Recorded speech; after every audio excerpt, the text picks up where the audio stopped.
मित्रांनो, पितृपक्षाचा सगळ्यात मोठा दिवस आता येतो आहे. तो म्हणजे 21 सप्टेंबर रविवारचा दिवस. या दिवशी आहे पितृपक्षाचा सगळ्यात मोठा दिवस म्हणजेच अमावस्याचा दिवस. सर्व पितरी अमावस्याचा दिवस. प्रत्येक तिथीला पितृंना तर्पण केले जाते, घास टाकला जातो. परंतु तिथी चुकली असेल किंवा तिथी माहीत नसेल, तर सर्व पितरी असते म्हणजे सर्व पित्रांचीही अमावस्या असते. आणि या दिवशी सर्व पित्र, काका, बाबा, आजी, आजोबा जेही असतील ते येतात, घास खातात आणि आशीर्वाद देतात. जर ते रुष्ट झाले तर पितृदोष सुद्धा लावून जातात. म्हणून त्यांना आनंदी करणे, समृद्ध करणे ही आपलं काम आहे. म्हणून मित्रांनो, 21 सप्टेंबर रविवारच्या दिवशी सर्व पितरी अमावस्या आहे. या दिवशी तुम्ही तुमच्या पद्धतीने तुमची जोही तुम्ही जसंही दरवर्षी करत असाल त्याप्रमाणेच तुम्ही श्राद्ध करावं. पण त्यासोबत तुम्ही हे 4 नैवेद्य नक्की काढावेत.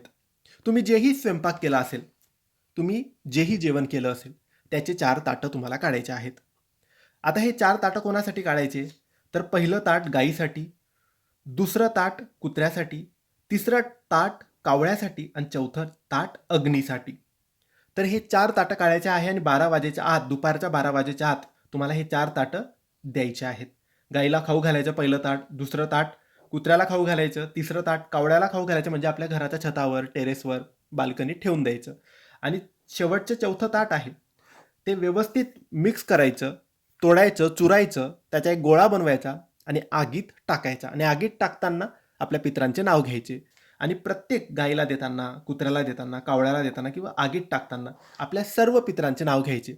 मग आजी आजोबा असतील, आई वडील असतील, भाऊ बहीण असतील, काका काकू सगळे जेवढे असतील तेवढ्या सगळ्यांचे नावं घ्यायचे. कारण सर्व लोक या दिवशी येतात. पण हे 4 नैवेद्य द्यायचे, कारण पितृ स्वतः येत नाही, ते यांच्याच रूपात येतात.